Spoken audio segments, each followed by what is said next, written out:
بسم اللہ الرحمن الرحیم۔ شروع کرتے ہیں اللہ کا پاک نام سے جو بڑا مہربان نہایت رحم والا ہے۔ دیکھتی آنکھوں اور سنتے کانوں کو السلام علیکم بہنوں بھائیوں اور بزرگوں۔ اس معلوماتی اور اسلامی تعلیماتی ویڈیو میں ہم فرعون کا مختصر جائزہ بیان کر رہے ہیں، جیسا کہ قرآن میں بیان کیا گیا۔ بحث ان کی جابرانہ اور حکومت حضرت موسیٰ کے ساتھ ان کی تصادم اور ان کی داستان سے اخذ کیے جانے والے اخلاقی اسباق پر مرکوز ہے۔ اس تحقیق کا مقصد اسلامی تاریخ اور اہلیات کے تناظر میں فرعون کی اہمیت کو سمجھنا ہے۔ اللہ تعالیٰ نے سورہ البقرہ کی آیت نمبر 49 میں فرمایا، جس کا ترجمہ ہے، اور یاد کرو جب ہم نے تمہیں فرعونیوں سے نجات دی جو تمہیں بہت برا عذاب دیتے تھے، تمہارے بیٹوں کو ذبح کرتے تھے اور تمہاری بیٹیوں کو زندہ چھوڑ دیتے، اور اس میں تمہارے رب کی طرف سے بڑی آزمائش تھی۔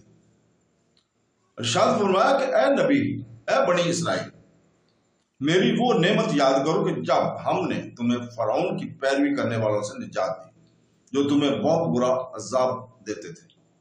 فرعون نے بنی اسرائیل پر نہایت بے دردی سے محنت اور مشقت کے دشوار کام لازم کر رہے تھے۔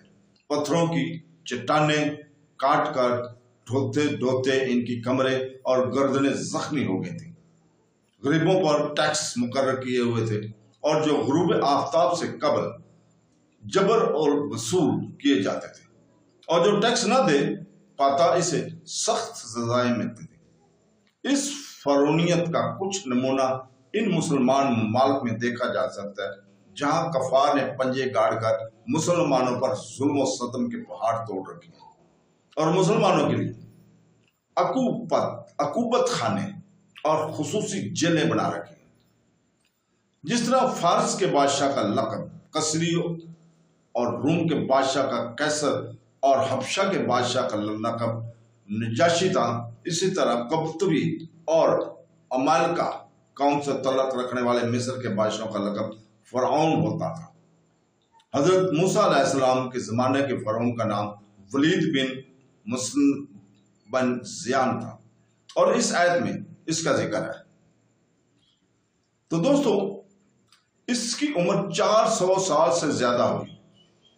نیز اس آیت میں آل فرعون سے اس کا پیروکار مراد ہے۔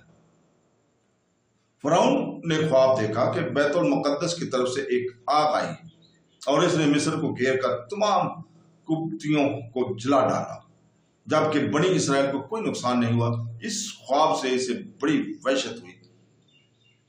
کہانوں نے تعبیر تھی کہ بنی اسرائیل میں ایک لڑکا پیدا ہوگا جو تیری ہلاکت اور تیری سلطنت کی تباہی کا سبب بنے گا۔ یہ سن کر فرعون نے حکم دیا کہ بنی اسرائیل میں جو لڑکا پیدا ہو اسے قتل کر دیا جائے۔ ہوا یوں کہ ہزاروں کی تعداد میں بچے قتل کیے گئے۔ قدرت الہی سے اس قوم کے بوڑھے جلد مرنے لگے تو قبطی سرداروں نے گھبرا کر فرعون سے شکایت کی کہ ایک طرف بنی اسرائیل میں موت کی کثرت ہو گئی ہے اور دوسری طرف ان کے بچے بھی قتل کیے جا رہے ہیں۔ اگر یہی صورتحال رہی تو ہمیں خدمت گار کہاں سے ملیں گے؟ اس پر فرعون نے حکم دیا کہ 1 سال بچے قتل کیے جائیں اور 1 سال چھوڑ دیے جائیں۔ تو جو سال چھوڑنے کا تھا اس میں حضرت ہارون علیہ السلام پیدا ہوئے اور قتل کے سال حضرت موسیٰ علیہ السلام کی ولادت ہوئی۔ یہ واقعہ سورہ قصص کے پہلے رکوع میں کافی تفصیل سے بیان کیا گیا ہے۔ تو دوستو، بلا امتحان و آزمائش کو کہتے ہیں، اور آزمائش نعمت سے بھی ہوتی ہے اور شدت محنت سے بھی۔ نعمت سے بندے کی شکر گزاری اور محنت و مشقت سے اس کے صبر کا حال ظاہر ہوتا ہے۔ اس آیت میں اگر اس کا اشارہ فرعون کے مظالم کی طرف ہو تو بلا سے محنت و مصیبت مراد ہوگی، اور اگر ان مظالم سے نجات دینے کی طرف اشارہ ہو تو بلا سے نعمت مراد ہوگی۔